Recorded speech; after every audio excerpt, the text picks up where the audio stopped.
Je m'appelle Thaléa. J'avais 12 ans lorsqu'on m'a arrachée à ma maison en Grèce et vendue comme esclave en Égypte. Avant ce jour-là, ma vie était simple. Je vivais dans une petite ville côtière près de Nauplion. Mon père était pêcheur, ma mère tissait du lin. Nous étions pauvres, mais nous étions libres.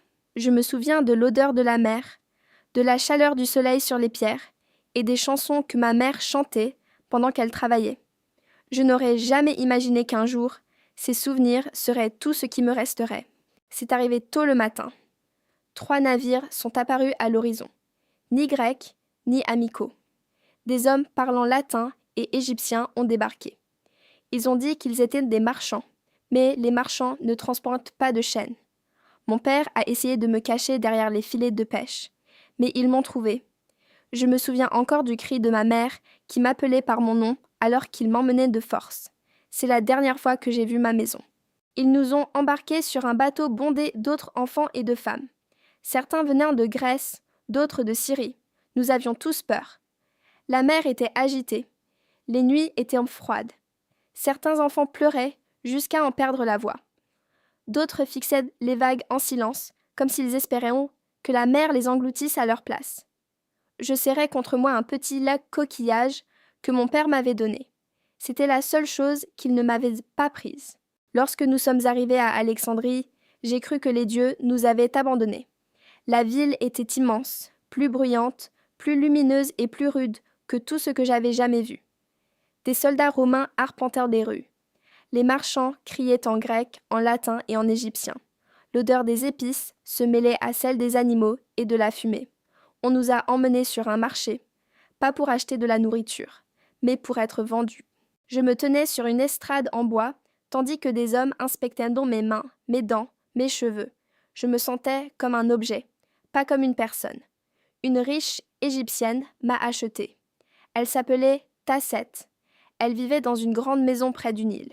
Mes journées devenaient longues et pénibles. Je me réveillais avant le lever du soleil. Je balayais la cour. J'allais chercher de l'eau au puits. Je lavais le linge dans la rivière jusqu'à ce que mes doigts saignent. Tacette n'était pas cruelle, mais elle était distante. À ses yeux, je n'étais que la grecque. Les autres esclaves m'ont appris des mots égyptiens.